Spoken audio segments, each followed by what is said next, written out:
Hello everyone and welcome to the new class.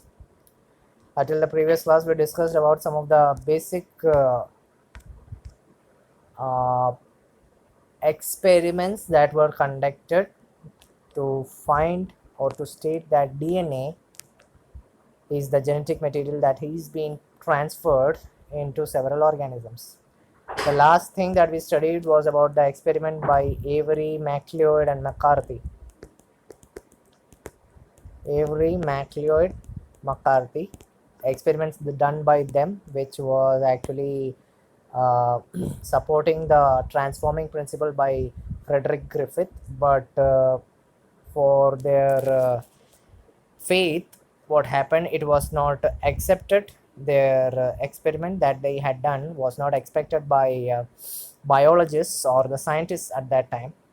So, how could it be defined that DNA is definitely the genetic material? It was very much unanimously accepted or worldwide acceptance of DNA as the genetic material was done by experiments done by scientists Hershey and Chase.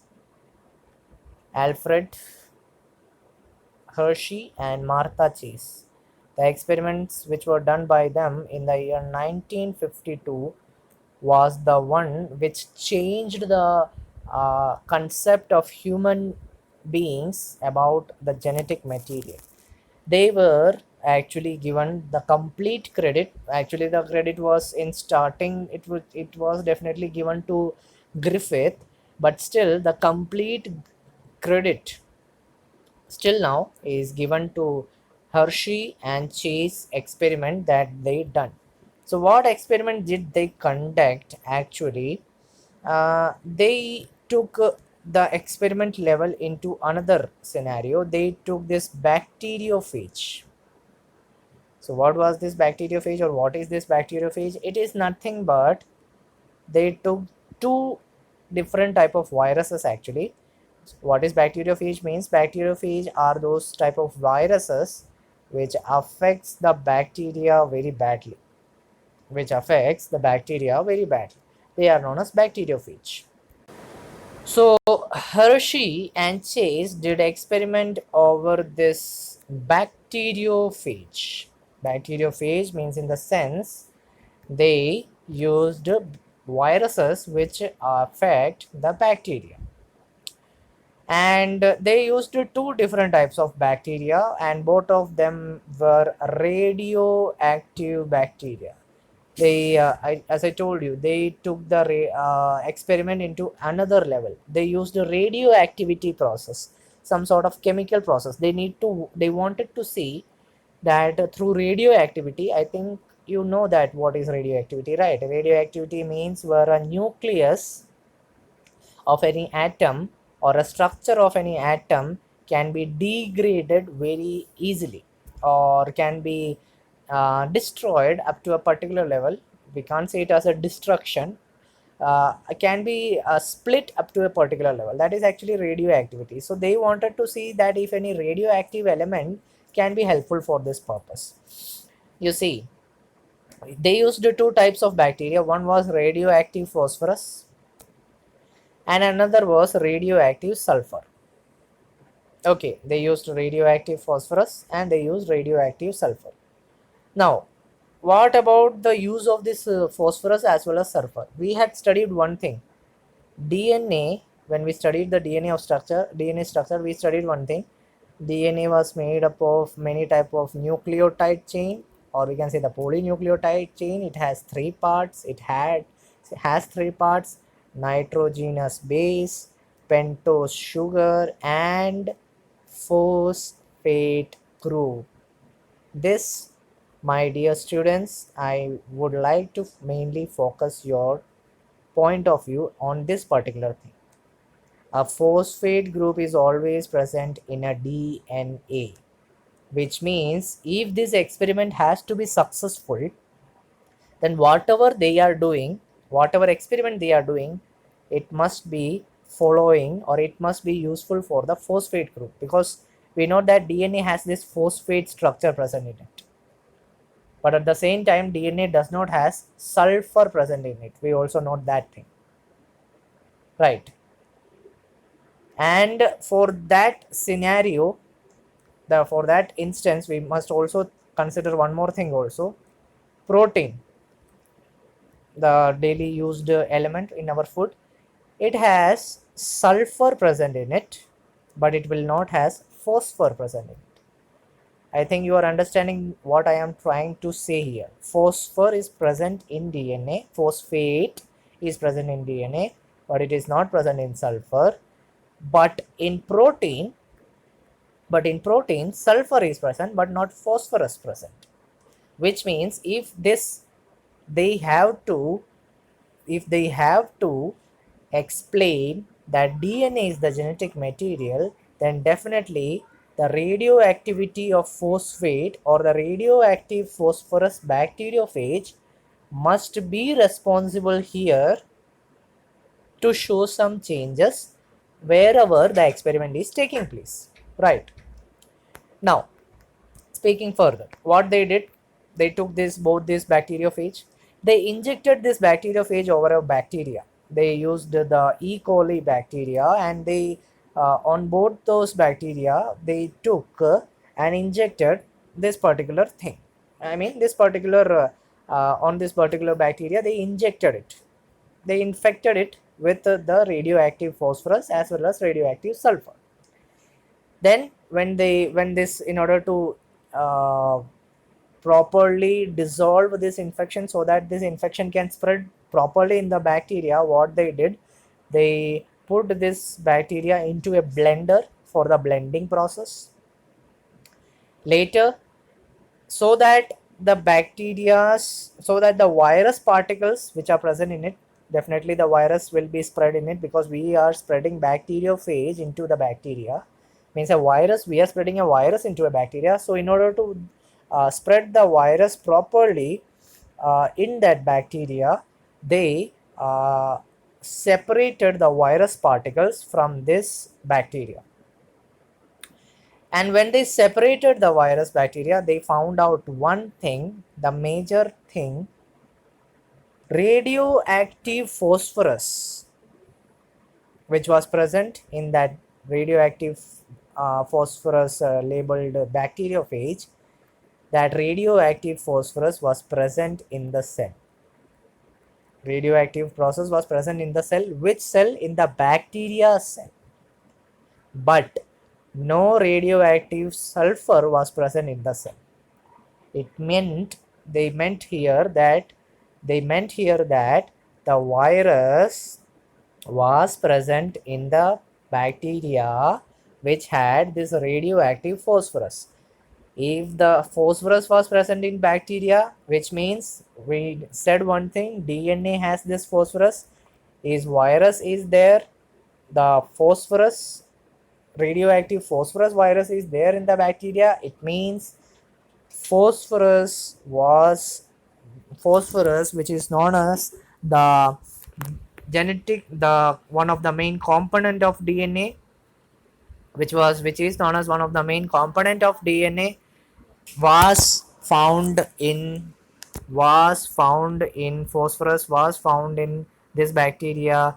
And thus they concluded one thing: DNA is the genetic material which is passed from one generation to another. I hope you understood the concept. Just think only one particular scenario: phosphorus is present in DNA.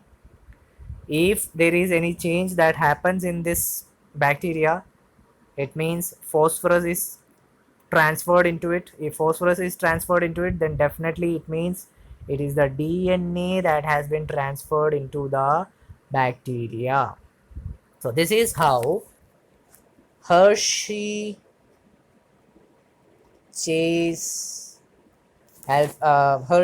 experiment, Martha Chase and Alfred Hershey experiment, Hershey Chase experiment, which is known, that resulted into the drastic change to understand that DNA is the genetic material. Okay. Now, as we had discussed about the DNA as a genetic material which is found in different organisms, we must also understand one thing, that is not the RNA a genetic material, because we had said RNA is found as a genetic material in several type of viruses. So is the RNA not a genetic material or cannot be said as a genetic material? There are some certain criteria for a molecule to act as a genetic material. What are they? First one, it should replicate, it should form its own replica, it should multiply and form its own replica. DNA, RNA, both of them can do it, no problem in that. It should be chemically and structurally stable. That we believe is more apt for DNA, because RNA is not much stable in that scenario. Why? I will tell you. Third thing, scope of evolution. We know that every organism will undergo evolution or mutation one or another day. Means slow changes will definitely happen one or another day. So that slow changes, if it is happening, then if it is happening very slowly, then okay, there is no problem. But it is happening at a fast range, it means it cannot be depicted as a genetic material. And the last and important thing that we must understand is, any genetic material, if it is to be called as a genetic material, it must itself have its own form of Mendelian characters. Okay, RNA has this property, no problem. RNA has this first property also, no problem. What about this second and third? That we will have to discuss properly.